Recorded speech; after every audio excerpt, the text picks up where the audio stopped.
Welcome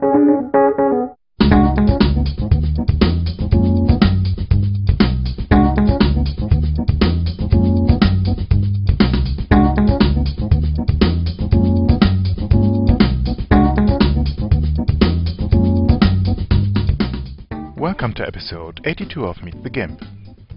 This is just a short hello, I'm back episode. A real one will follow on Tuesday. My vision is fine again and, well, I can start over. I found a funny thing in one of the messages in the GIMP mailing list, a message from Sven Neumann. And he answered to a guy who had a problem with screenshots of film scans. And an anamorphic format is something that has not square pixels, but, rectangular pixels. And this is used mostly for getting these nice widescreen cinema images onto a film strip. And, well, if you look here, there's a lot of black left. And so the people in the film industry do something. They have special lenses and they just squash the image together. And you see here we have the same scene extended in this dimension and compressed in this dimension. This is doable with GIMP too. You can decompress this image in GIMP, or you can use it for other stuff. For example, if you want to tile a wall with colored tiles which are not square. So let's imagine I have tiles that are 2 centimeters in height and 3 centimeters in width. And I want to use these tiles for a mosaic, for a wall image. And I can make the plan with GIMP. I want to have a narrow band in my image, and it shall be 50 tiles wide and 20 tiles high.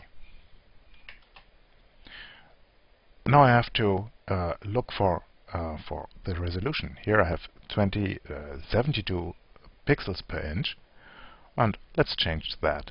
You find that here at the advanced options. Here I unchain this, so I can change the X resolution and the Y resolution.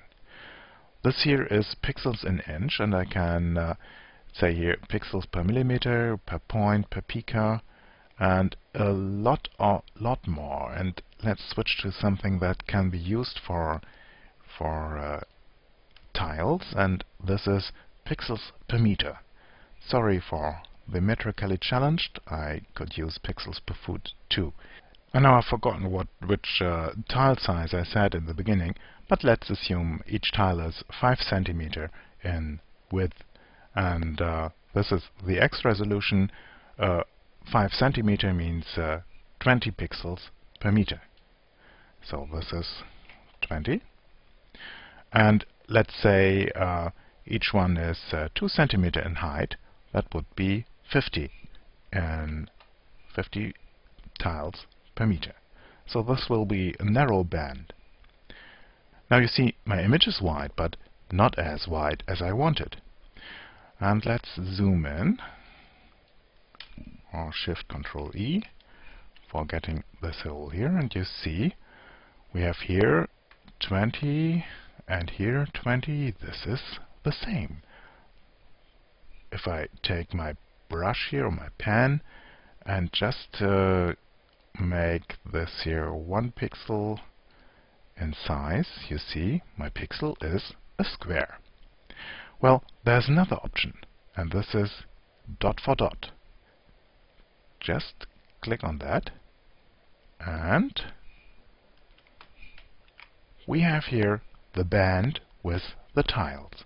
And now I can start to paint and make something out of this, or I could use an image, put an image on that, and make it into black and white and fill it with tiles.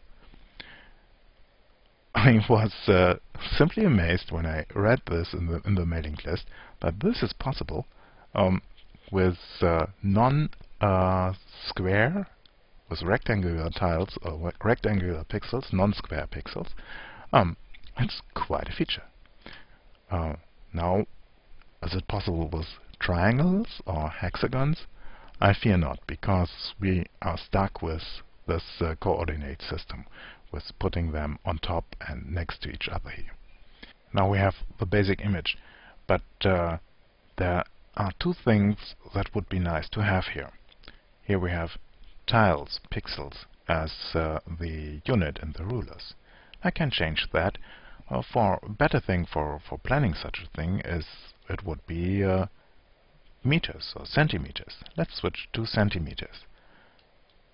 This was out of the image window here.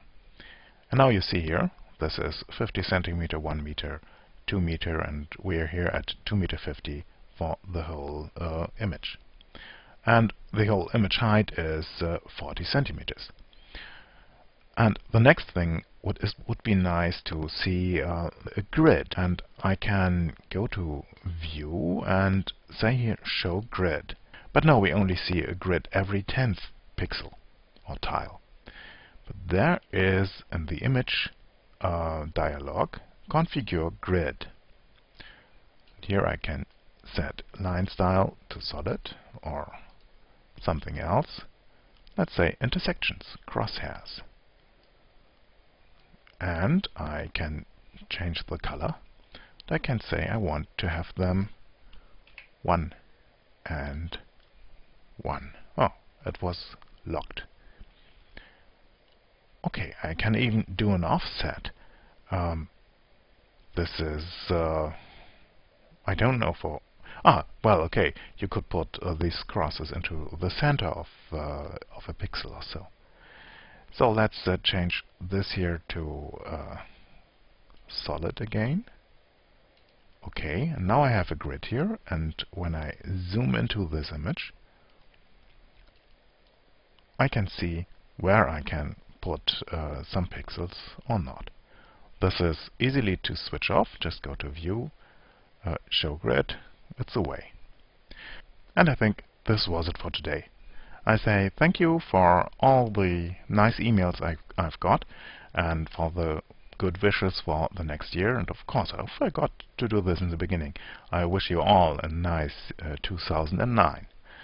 And I say thank you for the funding I've got for this project. We are now well in April, and with this funding, it's trickling in. It's nice to see.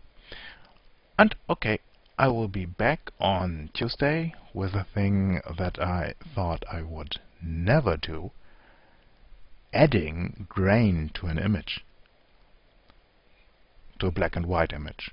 And having grain in a black and white image was something not good in the times when I still worked with wet chemicals in a darkroom. And so I say goodbye. Oh, I nearly forgot. I have a commercial for you, and a reminder how to make animated GIFs. It's in one of the past shows. I have forgotten the number. Just look for animation. And here is the Scale 7X, the Southern California Linux Expo. I would love to go there, consider the weather here and there, but I have to work, and I think the bus fare would be a little bit too high from here to there. Whether you've merely heard of Linux or consider yourself an expert, here's your chance to learn more about it at the Southern California Linux Expo. For 2009, Scale 7X has added 2 new tracks for developers and beginners. We'll have over 60 speakers who will cover the latest topics in open source software, and the expo floor will have more than 80 booths featuring commercial and non-profit organizations showing their products and software. The Friday special sessions have returned with Docs, the open source conference for healthcare. Women in Open Source will reprise their conference, as will the Open Source Software and Education Conference. The Southern California Linux Expo is February 20th, 21st, and 22nd, 2009 at the Westin LAX Hotel in Los Angeles. For more information or to register for the expo, visit SoCalLinuxExpo.org. Use promo code CAST, C-A-S-T, for 40% off of your registration, and we'll see you at Scale 7X.